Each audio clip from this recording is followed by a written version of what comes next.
Good morning, good evening, good afternoon, wherever you are on this planet of ours. Welcome to the Same Old Arsenal podcast. And what a lovely morning it is to join us on this happy show. Always love doing a happy show. And by the skin of his teeth, here is my podcast brother from another mother. Good morning, Mr. Cook. Good morning, good morning. How are we? Yeah, not too bad. Much better after yesterday, of course. Yeah, I know. I've got James. Notes. Loads of them. Loads of Loads notes. of them. Strap yourself in for the next 6 hours, folks. It's going to be a good one. So off the subs bench, late arrival. So pleased to welcome Carl Fern. Carl, welcome to the show. Thanks, Amanda. It's a pleasure to be here, and quite an early morning wake-up call from you. Thank you. I know. Do you know what? I was like, it was just going to be me and James, and I thought, do you know what? Who can I bring on? I've asked a few people, no one's up, and I thought, do you know what? You are up. I could see you was live on social media, and I thought, let's bring him back because for everyone that doesn't know, Carl is an active member of the Gay Gooners, former co-chair, and has been on the show a couple of times, but not to actually just discuss a game, have you? I'm looking forward to it, and I hope people forgive my amateur status when it comes to punditry. Listen, we're all the same. We're all just match going fans. None of us are pundits. Although we probably could do better than Gary Neville and Jamie Carragher. And Jamie Carragher last night drove me insane. Anyway, moving on. So, welcome to everybody in the chat room. I can see a lot of you around. We are going to discuss everything about Crystal Palace, go back over Crystal Palace in the week. We also would like your questions as well that we will answer later. So, let's get started. What a lovely result. Let's just start at the beginning. So Cooked, you were out watching it under the table. It's That sounds always very funny suspicious, Amanda. That sounds very strange the way you've watching worded the that. game on your phone under the table at a social occasion. I've done that many a times. Very hard, but I suppose you had to celebrate 5 times quite inconspicuously. Yeah, it's always difficult when you've got social bookings because this was something that it was like the Christmas meal that I do with my group of friends, and Yeah. we booked it way back in September. Obviously, not knowing, well, I probably should have known at the time that we potentially were going to play at 5:30 on Saturday, but the televised fixtures don't get announced until close to the time. So obviously, Palace comes out 5:30 Saturday, tables booked. 5:30 Saturday. Fantastic stuff. So I've just got the phone underneath the table, glanced at the game, but also trying to actively be involved in the social occasion. So it's always just really tricky trying to not appear rude, but also trying to focus on what I really truly care about. So yeah, I've watched the game from a slightly awkward perspective, but yeah, it made the evening a lot more enjoyable. I'll put it that way. I think if we'd have lost, it would have been a difficult one to swallow. But no, it was a great game. And yeah, from what I've seen, and having looked at the highlights back, it just looked so refreshing compared to what we saw against Everton, really, which was obviously a vastly different performance, which was a bit more stale. Whereas this, just picking up where we left off in midweek, which was obviously a great game as well. And yeah, I mean, Jesus, 5 goals in a couple of. We're going to get to that. Don't you worry. You know my notes. Everybody knows my notes. So yes, very exciting. Let's just go back actually, Cooks, and I'll bring Carl into this. So we played Palace on Wednesday evening at the Emirates. Quarter-final of what I call the Littlewoods Milk Rumbelow Cup. Though that's for the older person. Semi-final, obviously we want to win it. We want to win a trophy, of course we do, absolutely. But I think a lot of people are going, oh, if we had a choice, we'd rather win Saturday night. And I get it, and I get the pressure we're all under to win every single game with where Liverpool are, which we'll get to them as well. But how amazing, James, was it to see Jesus get a hat-trick on Wednesday night? Now I'm going to hold my hands up. I think the last 3 weeks I'm always very honest, and listen, it's all out there on the internet, as they say. I said, to me, Jesus is finished. He's not the answer. He couldn't hit a barn door. Everything wasn't going his way. He wasn't doing what we needed him to do. We desperately needed someone to put the ball in the back of the net. And I will rightly say on here now, I'm not saying I was wrong, but I mean, he has turned that around. So no one, more than any Arsenal fan, could be more happier that Jesus got a hat trick, James, on Wednesday evening, and all great goals as well. Yeah, absolutely. And touching on Wednesday, I mean, it was a game that I was really looking forward to. And I think it was really important that we won it. If we got knocked out the Carabao Cup, the mood around the place going into yesterday's game, I don't think would have been good. I think a lot of Arsenal fans want to see us actually go on, win this trophy, because we don't know what will happen at the end of the season. But if we can look back and say, okay, we finished seconds, but at least we won some silverware, albeit the Carabao Cup, I think it's a competition that we do need to take seriously. And we made a lot of changes. It felt a bit dysfunctional in that first half. And I've been saying the exact same things as you, Amanda, for pretty much the entirety of the season, that Jesus is done at the earliest possible opportunity. We should look to move him on. It was just that game against Fulham where it really struck me that he just didn't feel like he was up to the level when the ball fell in front of him. And he just didn't even challenge for it when he had that opportunity where he could have tested Leno. But looking at his game yesterday and looking at that second half against Palace in midweek, he just looked like a completely revitalised player, challenging for duels that he wasn't previously, just all over the pitch, like just buzzing around, like we saw from him when he first came in. He just looked faster, looked quicker, looked stronger, that just looked like he wanted it more. And I know that's such a basic thing to say, but he just looked like someone had injected him with something. He just went off and turned into this completely different player. So it shows what confidence can do. And look, he's not been terrible in all the games he's played this season. When he played against Monaco, got a great assist for Saka's goal. So it's not like he's been absolutely awful in every single game, but he's needed goals. Like, he's absolutely needed goals. And to have got a hat-trick, his second half against Palace was sublime. Like, I thought his first half was pretty poor, to be quite honest. But that second half in midweek, he was great. And then for him to pick up exactly where he left off, I mean, the goals he scored yesterday, the finishing is really good on both of them, really good. And he should have had about 4 yesterday, if we're being totally honest, because he had way more opportunities to score. But he's back amongst it, and he looks like the player that we signed when we first brought him into the club. Well, so let's hope it continues. funny you should say that. I actually think he looked better than the first those last couple of games, Carl. I thought Jesus actually looks better than when we first signed him. I mean, he was brilliant. His tenacity was fantastic when we first signed him, but actually putting the ball in the net. I mean, as James was saying, beautiful goals on Wednesday evening, and it did mean a lot. I mean, there's no one on that pitch I'd rather have scored than Jesus on Wednesday. And thank goodness there was no VAR on Wednesday, so we could Yes. celebrate the goals as they went in. That was quite refreshing to watch a game and not have to worry about whether that purple and black sign was going to come up. I think he's had a big personal boost as well, because when he was interviewed on Sky post-match yesterday, he mentioned the fact that his wife and him are expecting a second child. I'm going to come to that in a second, actually. Yeah, Go on. and I think there's the sort of the dad in him that wants to make them proud, and there's sometimes you just need that boost, and I think it was a personal boost because he was on fire. I mean, that first goal he scored yesterday, it was like, here we go again. This is why he was brought into the club in the first place. Let's not forget how excited everybody was. Sign Jesus, sign Jesus. And to see him play those last 2 games like he did is absolutely fantastic.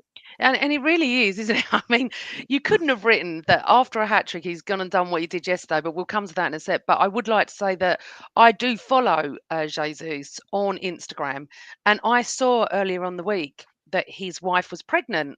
And they put a whole, the pregnancy stick up, and I was like, oh, I'm so pleased for him. And then he was at Jorginho's birthday party. He was there. I noticed that, and I thought, do you know what? I wonder if, maybe his wife getting pregnant, we don't know. All I know is that Arteta's kept faith in him, and he's played him, and he's tried to play him into form. And I think he does give us something extra, regardless of the goals he scored. He does give us something: the speed, the tenacity. Just the finishing was a problem. And then all of a sudden we get 3. One of the goals was slightly offside. Yeah, so be it. How many times have we had? Anyway, I don't even go to VAR. It was weird, because I kept saying to Cole, "Have they got VAR here?" Because it was a strange situation. It was like we'd gone back years, and and if VAR worked correctly, if the people behind it worked it properly, it would be a great system, because you don't want you do want things checked if there's a handball. And maybe we would get a penalty and stuff like that, but it's not worked properly, so it does ruin the game. However, it was wonderful, and it was a wonderful result.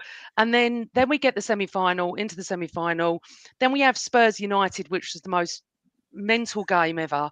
I mean, what only Foster did for those 2 goals for Tottenham. I mean, they're both as bad as each other, those teams.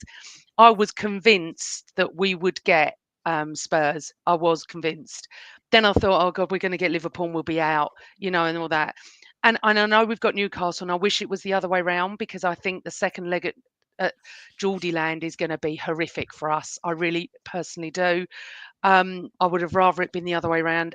And a lot of us are saying this because their atmosphere that night. I mean, we will have quite a few extra thousand be able to go, because the allocation will be higher.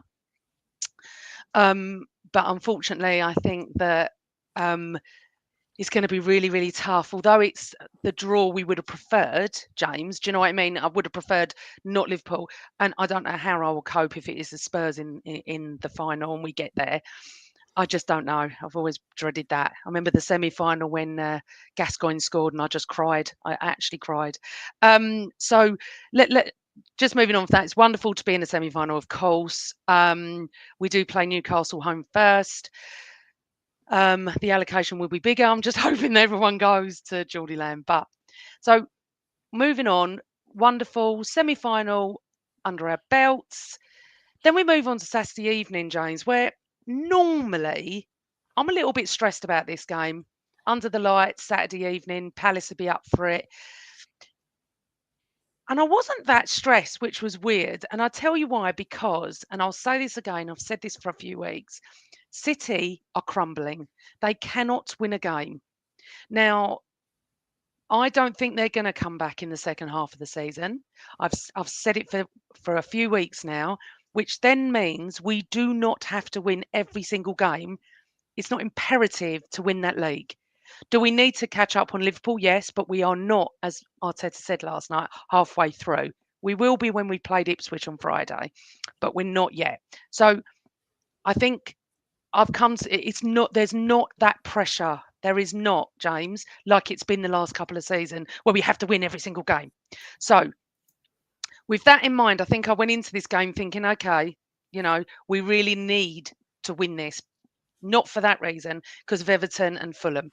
That's what I wanted. I wanted to win it just to get our confidence back in the Premier League. So what was your view? Let's just start with the starting lineup, and then we'll go into the goals.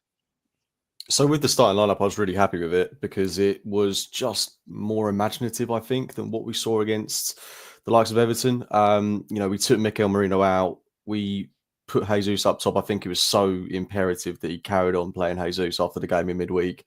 And then I didn't really expect Havertz to come into midfield. I was pretty, assuming that it was going to be one of Merino or Declan Rice if he was fit. But I think he got it bang on. And I thought Havertz worked really well in that position in midfield. And it's good to see that we can bring him in as a more attacking, versatile option in that position. And he can, chop and change with Jesus. And, it doesn't have to be one or the other. We can play them both. And it's not like when Havertz was in midfield when he first came into the club and we're like, oh, God, he's not good enough in that left 8 role. Now I'm kind of content with it. And he's not played there a lot, if at all, this season, really. So he came in, slotted in really well, got his goal, worked really hard. And if he continues to do that, I mean, he can really stake a claim to be that left 8. But it's good to have, about 3 players that can all play that left 8 role in slightly different ways for different situations. Havertz, Rice, Merino. Great problems, not problem, but great options to have. And then Partey in midfield, I think he's been playing his best football at 6. Really pleased to see him there, not at right back. Lewis Skelly, again, I mean, I'm buzzing about this kid. I think I've got in my notes, fantastic. In my notes, James, we've got a little section on Lewis Skelly because I want to bring him up. So we will discuss him. Were you all right with the lineup, Carl? Anything that?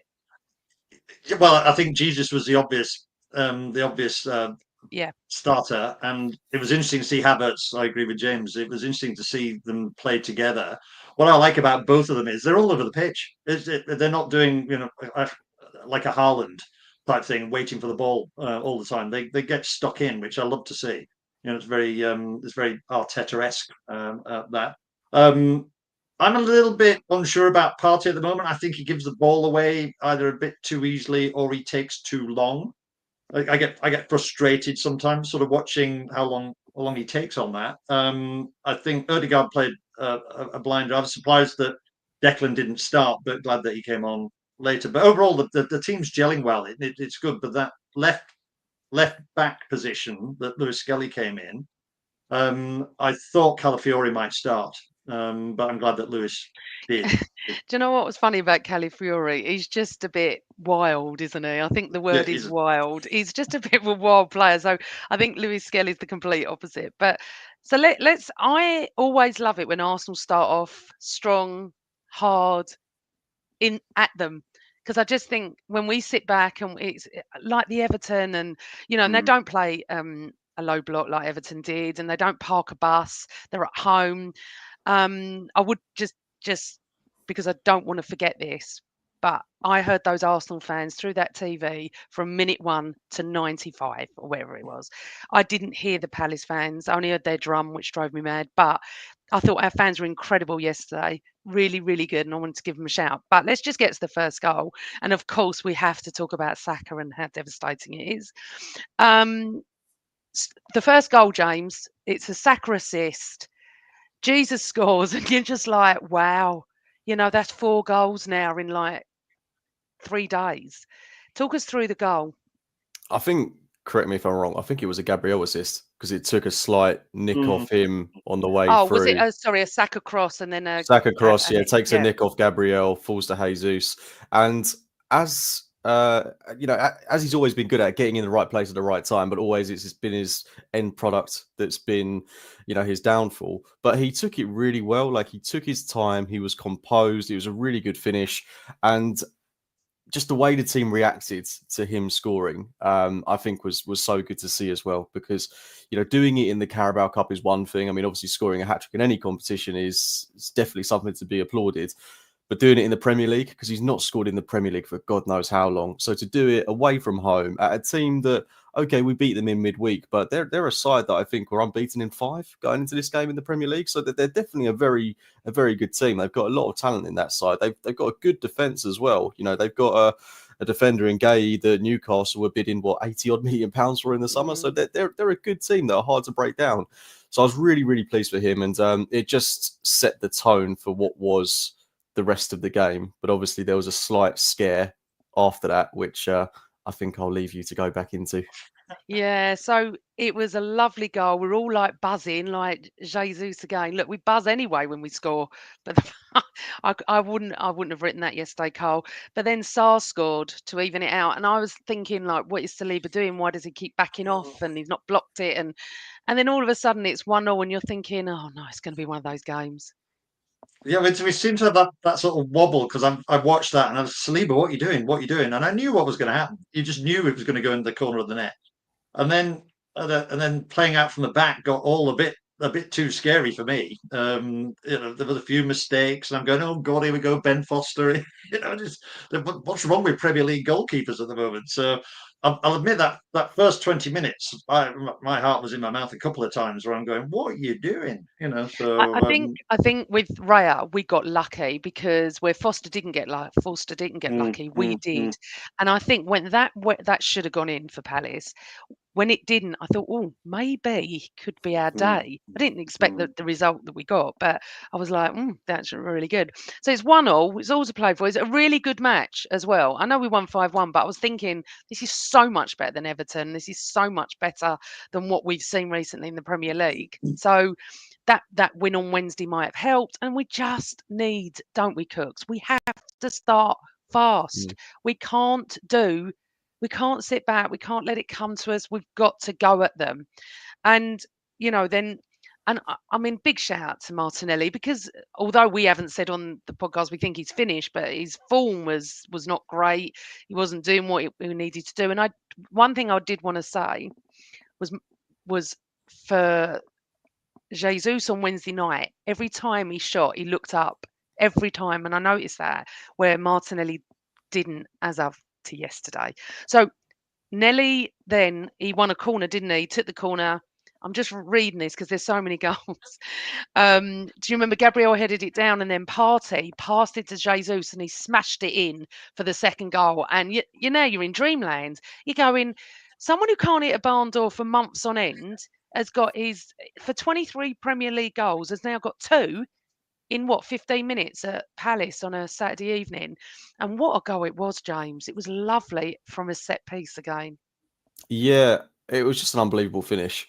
He does not even attempt that shot, a couple of weeks ago, or he does and it balloons over the bar or he miskicks it, but he took it so well. The contact couldn't have been any cleaner. And if you look at, I know I keep going back to midweek, but you look at all the goals he scored, they're all really good goals. Like, I know one of the ones he got against Palace was slightly offside, but who cares about that? Like, the way he put it in the back of the net was brilliant. And yeah, I mean, it can't be a purple patch with Jesus. He's got to carry on at this point. I think, he starts against Ipswich without a shadow of a doubt. That's a game where he should be looking to score again. And then you're looking at, 3 games in a row, which he could potentially score. And look, I mean, take out the equation that he scores in the game against Ipswich. I really think he needs to be looking to do that. But if he just has another really good performance, it doesn't really matter if he scores or not. If someone else does, whether it's Martinelli, Havertz, Rice, whoever, so long as he carries on this good form and shows what he hasn't been showing in recent weeks and months, then I think he'll be a huge asset to this team, because I think a lot of us have been feeling like he's verging on being deadwood, which is a term I hate to use, but it honestly has felt like that. You're looking at players like Jesus, you're looking at Sterling, and you're thinking these guys are just going to offer us absolutely nothing in the second half of the season. But if he can turn things around, I mean, how good will it be to have someone like Jesus in form for the next 5-6 months at the most pivotal part of the season? So he's coming into form at a good time, especially when, January is just over a week away. People are going to start talking about us signing a striker. If you've got Jesus scoring week in, week out, that talk will very quickly die down, I think. Yeah, no, I agree. I mean, I agree about Ipswich as well. It's definitely possible on Friday evening. Lovely goal, wasn't it, Carl? Lovely goal. Watching it back, it's quite interesting. When you do watch it on the television, you get more than when you're in the stadium, but then you get more when you're in the stadium as well. But the angle that they showed, it was a little tiny gap that he went for. And, the ball was perfect shot. Absolutely fantastic. You just knew it was going to go in. The minute he hit it, you knew it was going to go in. And then you're in dreamland, aren't you? You're going, wow, 5 in... Well, you're relieved because you got it back to 2-1. I'll be honest, yeah, if you look at there it was from that that. angle, it was like, score. And as James and I were saying, we've been critical of him recently, and quite a few Arsenal fans have, but we always want them to come back and, do that and just to show the confidence and hit the back of the net, which is what we've needed. And we did say, like I was saying a couple of weeks ago, that we are going to hit someone for 5 one day, because we've got such wonderful football. It was just putting it in the back of the net, wasn't it?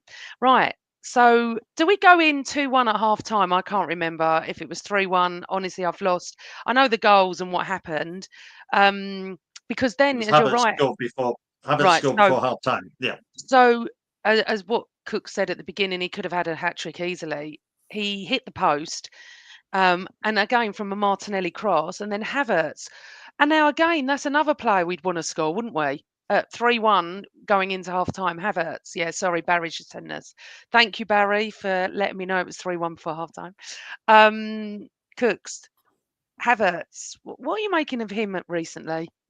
I seem to see a lot of stick from him on social media. He's such a useful player to have in the side when he's playing well. And I think whether he's playing in midfield, up top, he's going to be starting a hell of a lot of games for us. And to see him in midfield and play well, like I said right at the start of the podcast, I mean, we were all very skeptical of him playing in that left 8 and what he could offer. But like someone said in the chat, we sacrificed a bit of defensive stability to have that other attacking option. Him and Erdegaard, I think, complemented each other really well as attacking outlets, with Rice in behind, with Partey in behind, sorry. And it just made our attack, I think, a lot more fluid. He was another body in the box.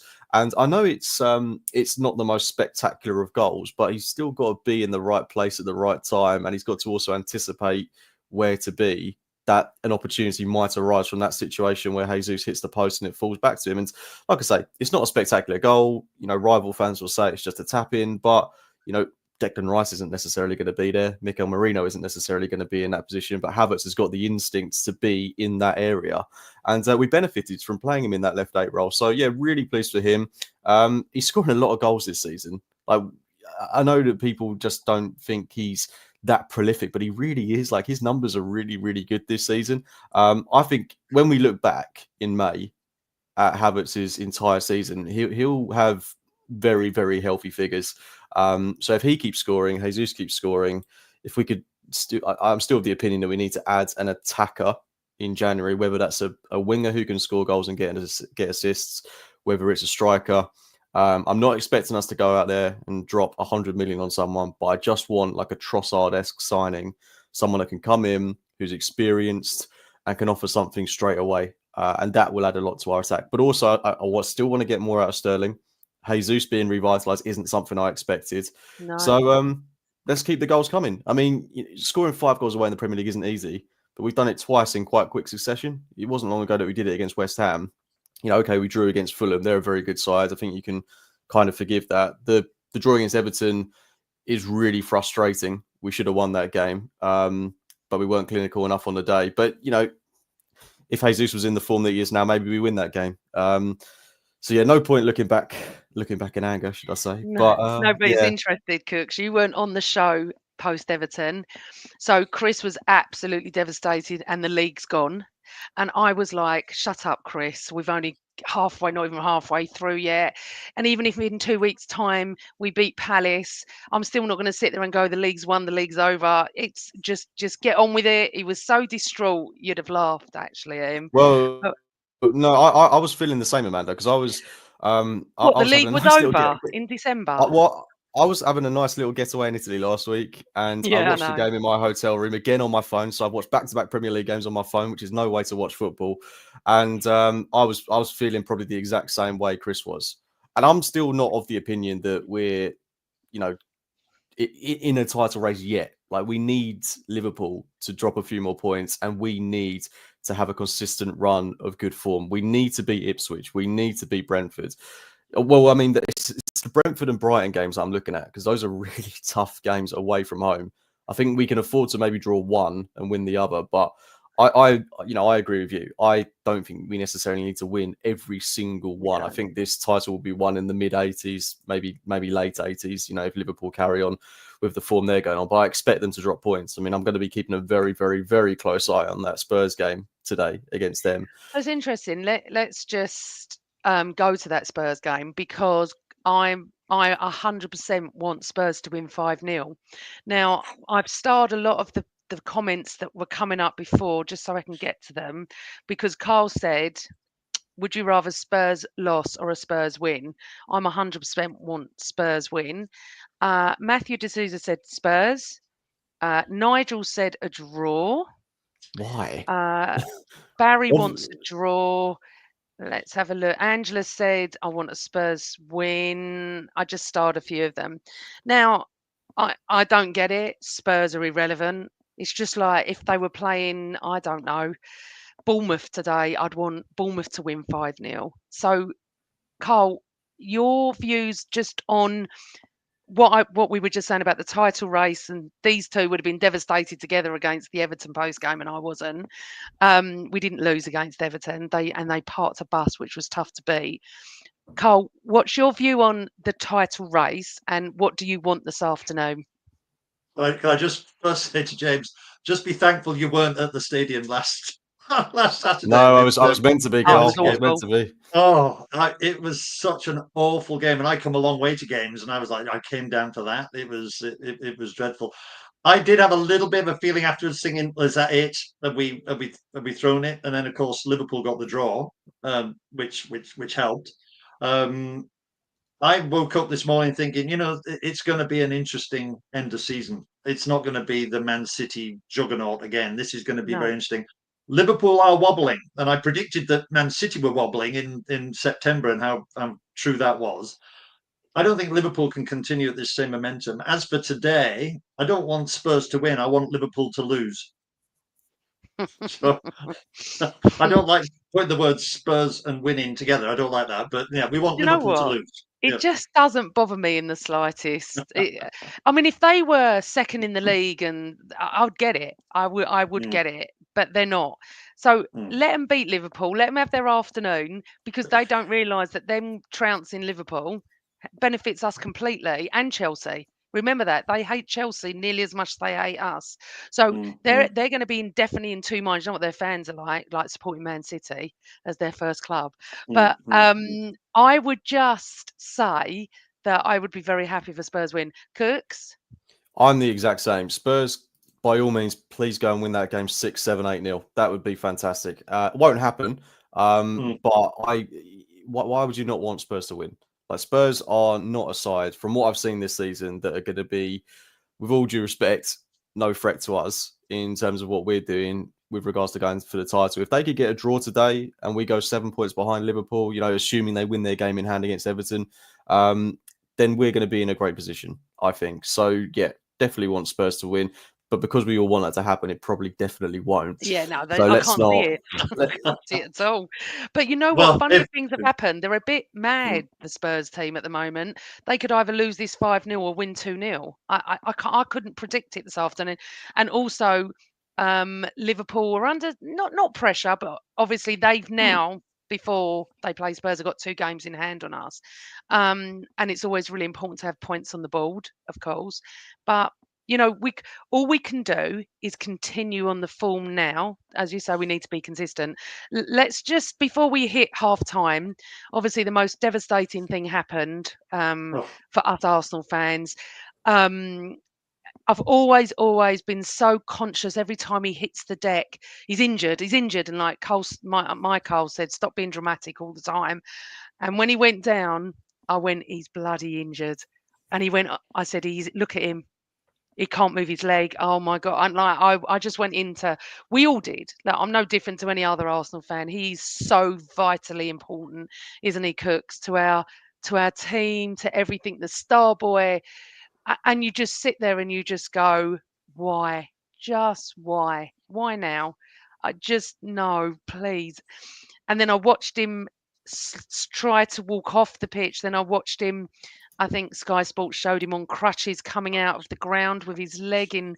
He couldn't even lift that leg. And I personally think it's probably 6 to 8 weeks with a hamstring. That's what I think. I don't know anything.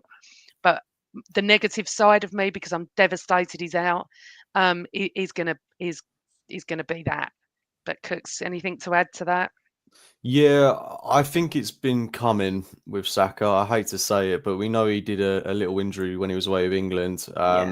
He got a knock against Chelsea, didn't he? And now it looks like he's properly snapped his hamstring. So it doesn't look great. He looked in a lot of pain. Obviously, he's left the ground on crutches, which is never a good sight to see. And I'm going to be like you, Amanda, err on the side of caution and assume it's going to be 2 months, and anything before that will be a massive bonus. We know he comes back quickly. He's had injuries like this before, and he's been playing the next week. So whilst I don't think that's going to happen, it is a massive blow to us. But I don't think it's as bad as losing, say, Ødegaard was when we lost him, because I think we've got players that can fill in for Saka. And I think Martinelli's performance on that right-hand side when he came off was really encouraging. He was head down, a lot more direct, getting to the byline a hell of a lot more. And whilst he's out, I would just continue to play Martinelli there. And then you've got Trossard or Sterling on the other side. And I think we you have to go and get an attacker now in January if he's out for an extended period of time. And then, if Jesus carries on this form, he's also an option on the flanks. You don't want to move him away from the number 9 position at the minute. But again, if he's in a rich vein of form and he's looking good, if we need him to fill in there, I'm sure he'd still do a good job. And we've won games without Saka before. We've beaten City without Bukayo Saka. But you don't want it to be an extended period, because like with Ødegaard, for the first couple of games, we went to Spurs away, we won there. We had some really good results without him in the team, but then we started to get quite stale quite quickly.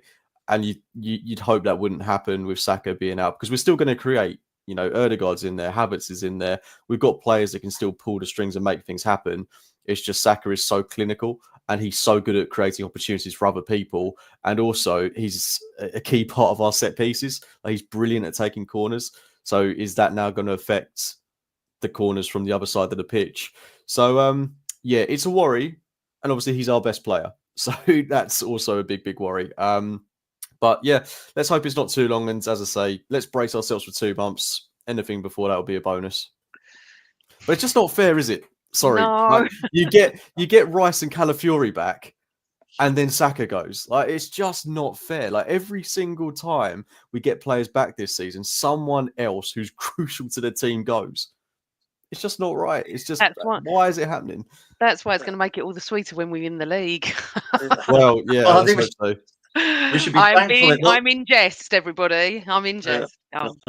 We should be thankful it wasn't an ACL, because the way he was sat down, and he no. put his hand up. I was like, oh God, please don't be your knee, please don't be your knee. And then when he limped off, you could tell it was because they also showed him putting his hand on the back of his thigh. So I was just got, don't be a knee, don't be a knee. Yeah, I know, but I it's so upsetting, and it was really weird. The one game I didn't really think about this, because I think about it every game, so I'm a bit obsessed with him getting injured and how vital he is. I was, as before he went down, I wasn't even thinking anything. Like, be careful all the time, and then that happened. But listen, I agree with you, Cooks. I thought Martinelli did absolutely brilliant on the right.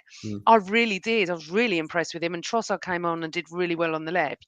And then we head into half time where we're delighted, but we're upset, and it's a weird feeling because you'd have been 100% over the moon. You know, Jesus carrying on scoring. We're 3-1 up.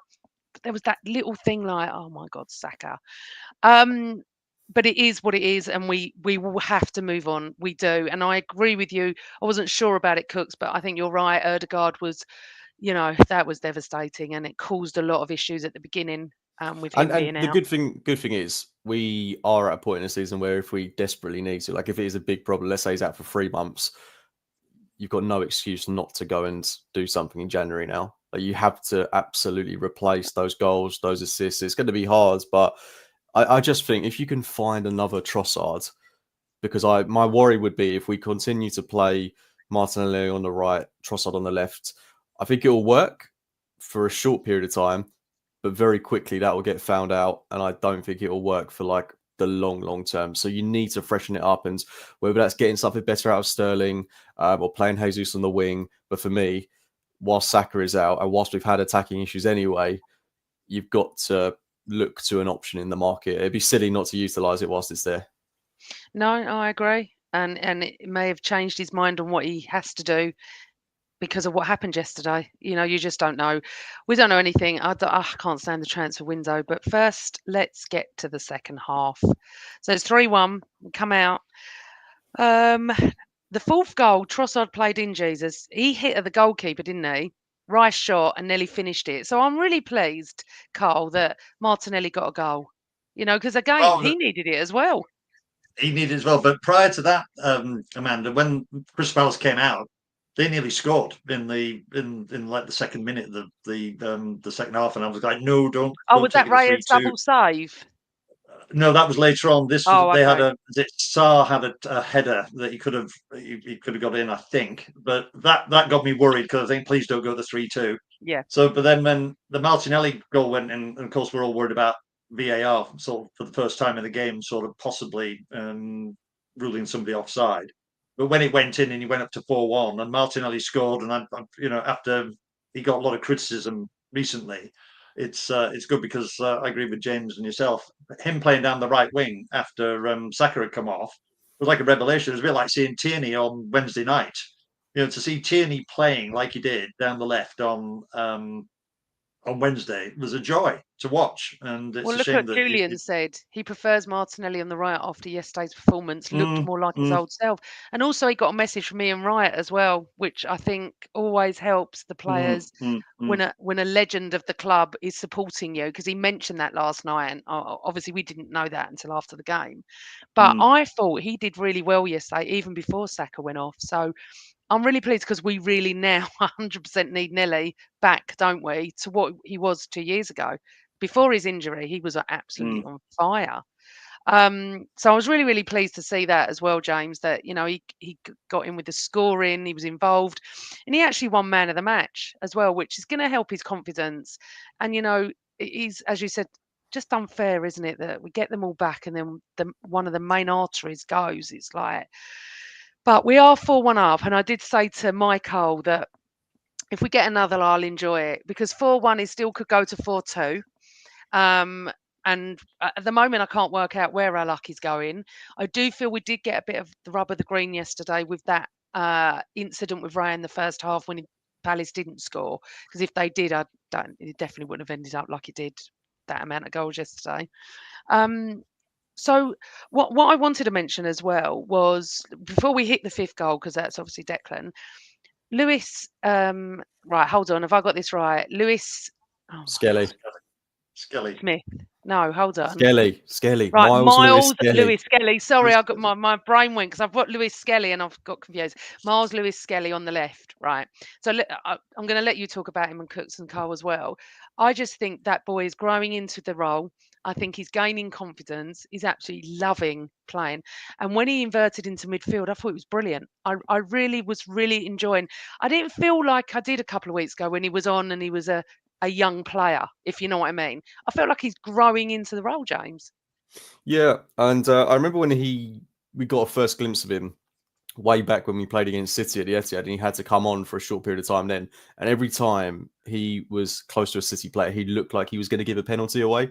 But I think he's really matured in those couple of months, and he just looks so comfortable. He's, for a small guy, he's very small, so strong. He is so physical. And he's another one of these players that I look at, similar to Wanyeri, who's so young, but I feel so comfortable with him. Like if he gets the ball to his feet, you don't expect him to give it away. You don't expect him to, easily be muscled off the ball. You don't expect him to pass it to an opposition player. He's going to make the right decision, whether it's to drive and beat a man, whether it's to pass it. He's got everything at the moment, and I think it's quite a simple solution in terms of his progress into the side. You move on Zinchenko in the summer, and then you just give that spot to Lewis Skelly, whether it's at left back for the next couple of years, because I think eventually he's going to end up in midfield, because that just naturally seems to suit his game. But to have him and Calafiori as your left back options, and then you've still got Tierney at the club this season. We expect him to go in the summer, of course, and then you've got Kivior who can still fill in there. Again, expect him to go as well. But you've got options there, which is really nice, and he's a nice surprise addition to the team, who's come in, who's done really, really well. And he starts again against Ipswich. You don't drop him at the minute. He's playing some really, really good football, and it's just so refreshing to have two Hale-end products coming through at the exact same time who are having an immediate impact on the first team. I can't remember the last time that happened. Yeah, and also you're saying that he starts, and I agree. But Ben White comes back, Timber's there. It's going to be interesting, and that's what we need, isn't it, Carl? We need that squad depth. Yeah, and we haven't mentioned Tomiyasu either. I mean, if you look at our options at the back, there's got to be 9 players there now that you can you can call on. I know Tomiyasu's made of glass, but when he does play well, he's a joy to watch. I thought that Lewis Skelly, taking on some of those larger Crystal Palace players, he's so nimble on his feet, and as James said, with the ball, there were a few times where I thought, oh, he's going to get it now. He's going to be clatter to the pit onto the pitch, but no, he swung round, and no, it was a joy to watch. I think he would struggle against bigger teams, shall I say? So I'd be wary of him starting against like a City or a Liverpool. I'd much rather have a big Calafiori there at on games like that. But he's only, what age is he? 17? 18. I mean, for 18 for a defender, that's amazing. Remember what Saliba did at that age? He was sent off for 2.5 seasons on loan before he was good enough and ready enough. And that actually interesting, Carl. That might happen next season. We don't know, do we? If he will go off on loan or stay with us. But Cooks is right, and what Waneri, I always get the names wrong. Waneri, Lewis Skelly coming through the academy, fabulous. Love it, love it, love it, love it. Right, okay, so let's just go to the fifth goal because there's a couple of other bits I want to discuss. Calafiori came on. Beautiful ball to Rice. What a shot by Declan Rice. And if you want anyone to finish the last goal off and celebrate with our fans, it's old Declan Rice, isn't it, Cooks? I don't think I can love him any more than I do.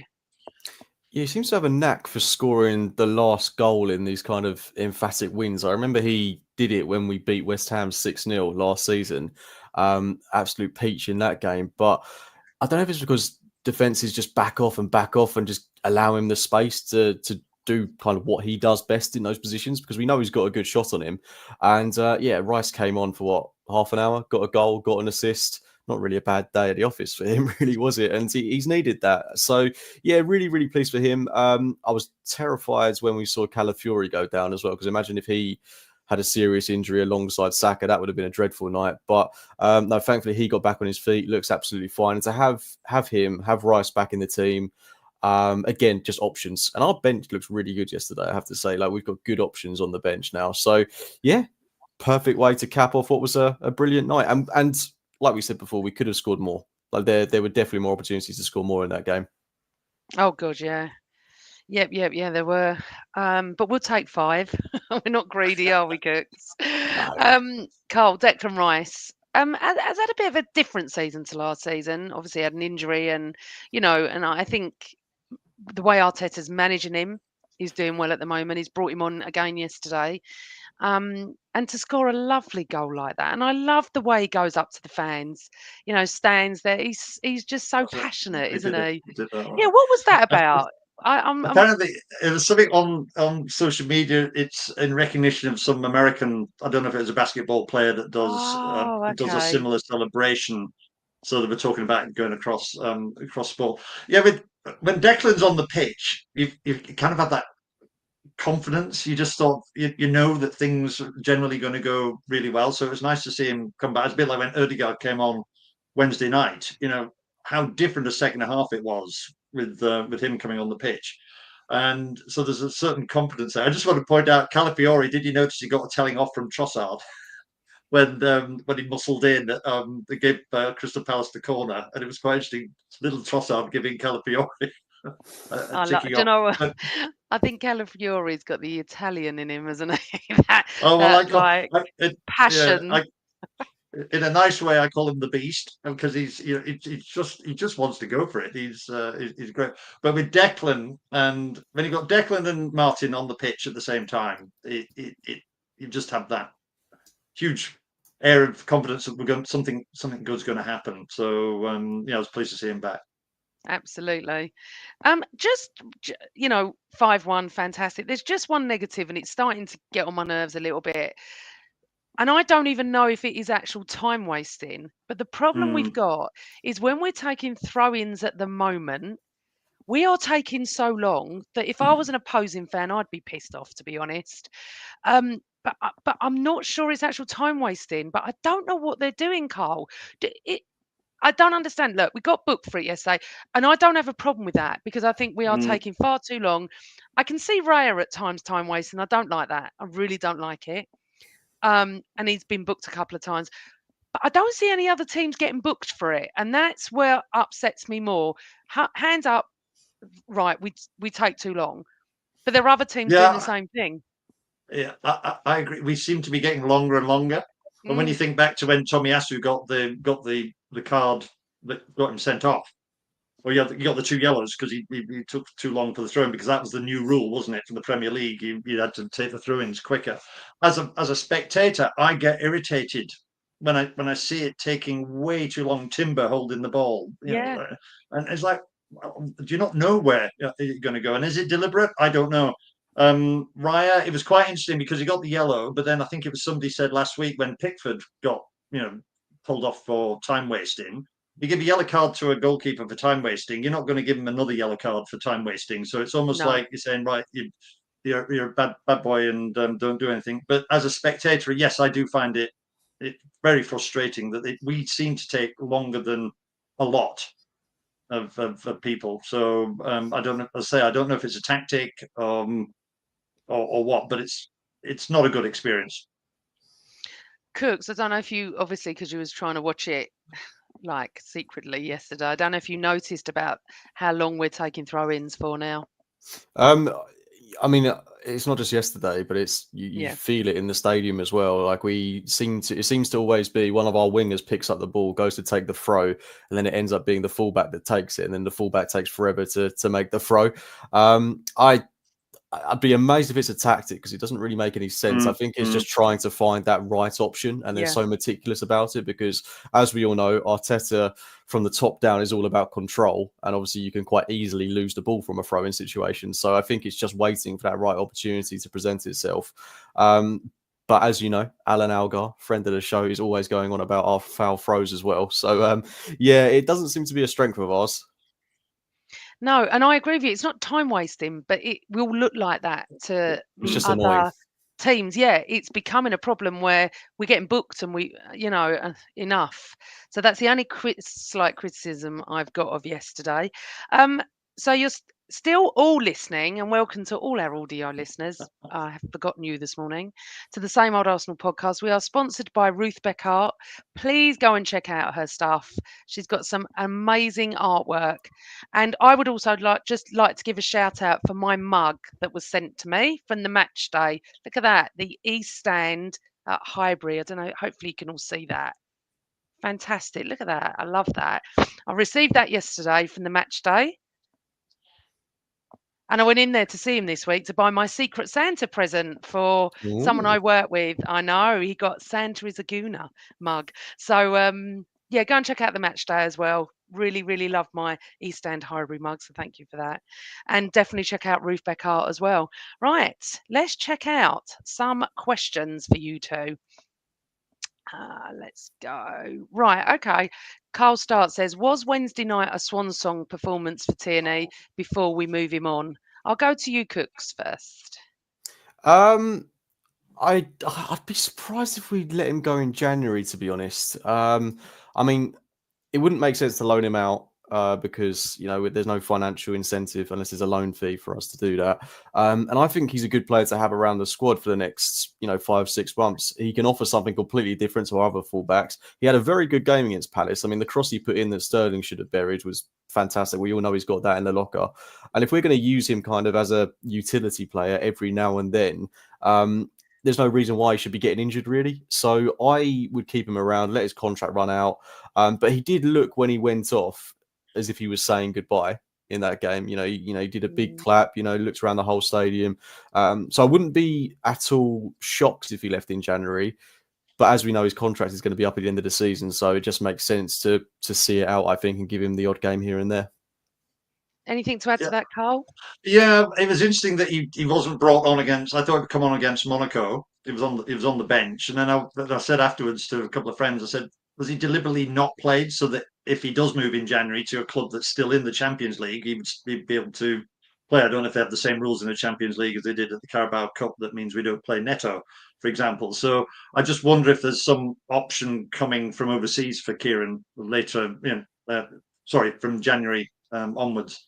So, but yeah, it was sad to see him go because he played so well. It was like the Tierney, that we first got at the club to see him, that sitter that Sterling missed from the amazing cross that Kieran did in the Carabao Cup semi-final. Yeah, I don't want him to go.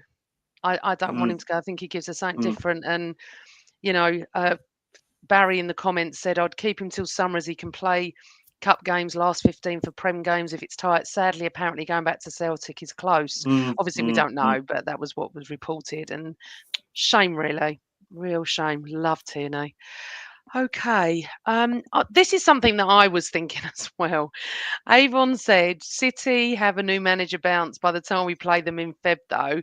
And Cole said, is Pep going to get sacked this season? Now, I just want to say, about 4 weeks ago, I went on Twitter, formerly known as X, or X, formerly known as Twitter, and said, if this continued, if this was Arteta, be calling for his head.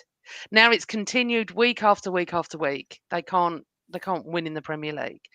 Now, I said and so many City fans and Liverpool fans came for me and said he'll never get sacked because of his history and because of what he's won there, and he's won everything and everything. But how long do you go, Cooks? How long is it that he's going to continuously, he could lose the next 4 or 5 games I mean, obviously, I'm not talking relegation here, but halfway down the table, they're already sixth. They can't win a game in the Premier League. How long do these four Premier Leagues, whatever it is they've won? Sorry if I've said four because I don't know how many. How long does that give you credit in the bank? Because I just feel that it's not, and I think he'll walk as well. I think he will. If he doesn't win a game by the end of January, Cooks, I think he'll go. I don't think that, purely because he has an obscene amount of credit in the bank already, which I know doesn't count for a lot when you're losing week in, week out. I think they've got to. If I was a City fan, I wouldn't even be thinking about the title at this point. Like, I'd have written that off. I mean, they're not doing great in the Champions League either. So it's going to be interesting to see what they do this season. I think if top four comes into genuine jeopardy for them, then they might look to sack him. But the thing with Pep is he's such a versatile manager that he could just change things and look at a different system or something to get them back into some sort of decent enough shape. But they're going to spend in January. So I think they'll buy 2-3 players in January. We know they've got the firepower to bring in big players, big names. So I think if there's a situation where they invest in January, they invest heavily, and if after a month or two it's still not working out, and they're falling away from top four, and this dreadful run carries on, then you've got to ask the question, can this genuinely carry on? But I think whatever happens with him, he'll carry on until the end of the season. But this City squad is at the end of its cycle. They've lost Rodri, but it's not just Rodri being injured. They brought back Gundogan, who's past his best. Kevin De Bruyne is in his mid-30s now. Bernardo Silva isn't quite the player he was. I'm not. Players like Rico Lewis, I'm not sure, are they up to the level that City need week in, week out? Is he playing more football than they were expecting him to? I mean, I don't think they've necessarily bought particularly well. Savinho has been hot and cold. Doku has been hot and cold. Haaland, I can't even honestly remember the last time he scores. When he's not got the players around him pulling the strings, he seems to be so isolated up top. So I think there's a lot more problems in this City side than what people are making. I don't think it's as cut and dry as just losing Rodri and it all falls apart. There's more to it than that. Yeah, absolutely. I couldn't agree more, but no one agrees with me in the chat room. No one thinks he's going to get sacked or walk. I do. I think he'll go. I personally think he'll go. He's just signed a new January. Contract. No way. Yeah, but I think I think there'll be an agreement, obviously. But I think how many more games can he lose, Carl? How many more games? 1, 2, 3, 4, 5, 6. He lose 15 games and no manager? What? He's like invincible here? I'm sorry. Yeah, You're only as good as your last game. Yeah, I think there's an element of, if he's going to go, it'll be him that decides. Yeah, that's why I think he'll do what we call the honourable thing, saying, "Look, it's not working. There needs to be a change. This has gone on for far too long." I don't think he'll get sacked, but I think he may walk if he feels that. Sorry, go on. If he feels that he can't improve things, and I think to James's point, if it looks like they're not going to get to the top four, then he'll say, now's the time to go on and let them sort of rebuild again, because I agree with him. I think there's a lot of players there that shouldn't be, that aren't what they were. Haaland has been exposed. It gives me great joy to post a picture of him and go, karma, karma. I post the same picture since Tottenham, Carl. Stay humble, because I took it off the TV with him nearly in tears. Honestly, I can't think. It's my most liked across social media every time I post it, because when you are going to stand there and disrespect a football manager and tell him to stay humble, and you can't win a game since. Hello, karma hitting you on the bum. But there is also the other side of it as well. I think what Johan said has got a point. If they're found guilty, 100% walk. These charges, and I don't count, I've got lots of City friends, and I often say this: if we'd have won all those trophies under all this, with all these charges, it would taint it for me. It would. I would sit there and think, well, we've only won it because of this, and every other football fan thinks that doesn't support City anyway.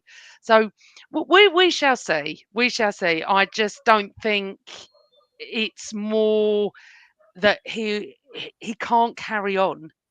He's not infallible. He's not indispensable. Don't care what he's won, to be honest. If I was a City fan and another month of losses, I'd want him to go. I'm afraid my club's more important than the manager. But we are enjoying it. We are enjoying it, Amanda. It's yeah. lovely to see. But my fear is what Avon said. City could have a new manager bounce by the time we play them in Feb, which no one seems to agree with me and you, Avon. But I think that could happen. Carl said, "Is Pep going to get sacked this season?" None of you think he is. You all think he'll walk on his own terms. Right. Let's see what else we've got here. Right. John Rowe. Welcome to the show, John. So if we can buy one player in January, what position would it be? Cooks. Just an attacker, whether it's a striker, a winger, someone that can come in under £50 million ideally and just add something that can provide goals, provide assists. We just need, just like I say, a Trossard-esque signing. If we can find someone like that, that would be perfect for me. Carl? Yeah. Top left. I think we need somebody on the left to sort of match what Saka, White, and Odegaard do on the right. You just always feel it's a little bit weaker on the left. So that's what I'd say. Okay, cool.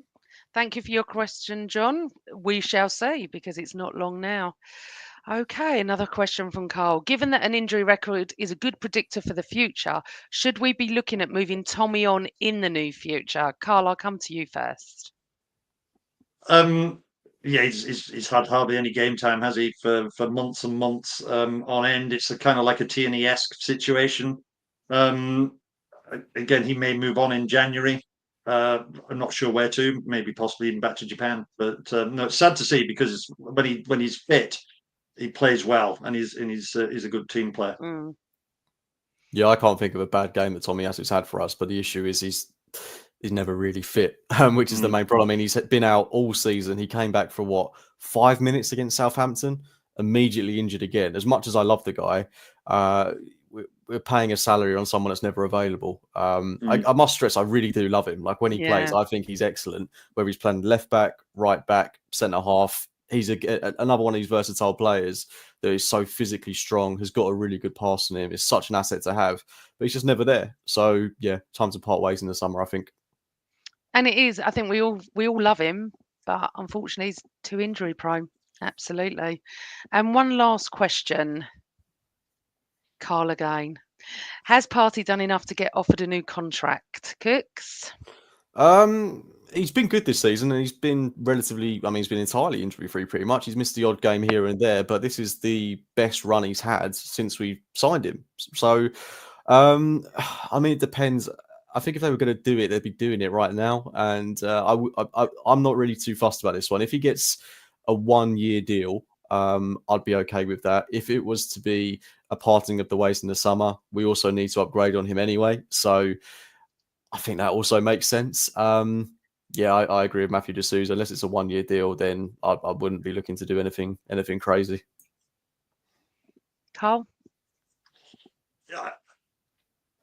I don't know if they'll give him a contract extension. You've got Marino's come in. You've got Wanyeri. You've got others in that position. Whether he stays, I don't know. I do have some slight inside information from somebody I spoke to at the club recently, and they said it's going to be a busy January. We like you on the show. I don't quite know what he meant by that, whether they're going to clear out some dead wood, but it was. I'm not going to mention the guy's name, but he's relatively new, and he just anticipated having a busy January.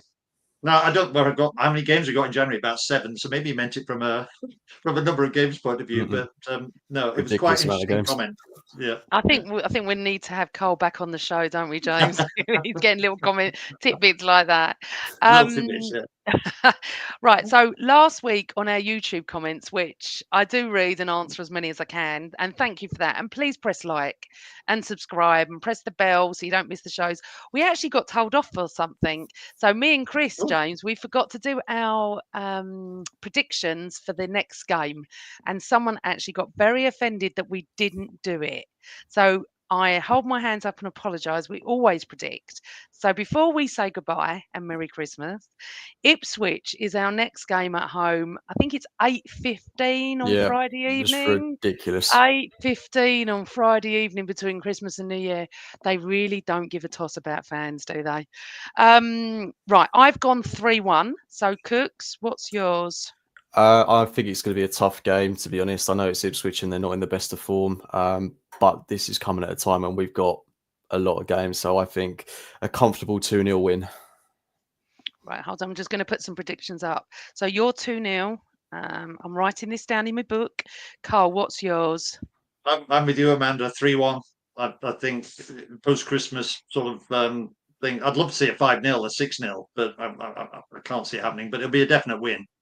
And yeah, I'll give Ipswich a Christmas present of a goal. Sorry, what was yours? 3-1 as well. You're going to go the same as 3-1, me? yeah. Yeah, lovely. Right. Well, everyone's very positive in the comments. No one thinks we're going to draw, which is great. And let's hope that all of us, all Mr. Arsenal podcast, 6-0. Carl went 7-1. You know what? We just want to win. Let's just go into the new year winning. So we have come to the end of our show on our post-game breakfast show morning. Also, this is our last show before Christmas. So on behalf of James, myself, Chris, we want to wish you a very happy Christmas. And we will be back before the new year. God knows when, but we will be discussing Ipswich away. We'd like to thank you for all your support, comments, questions, sharing our podcast on social media. As you know, we're not one of the biggest. We're just fans that go to football and enjoy it. We don't do shouty stuff like some, but we are very much Arsenal fans. I'd like to thank all our guests that have come on up to now as well, and especially you, Carl Fern. You have been fantastic. I hope you've enjoyed it. It's been fun. Will you come back and because you're in the know now, aren't you? I tell you, yeah, I'll tell you off air.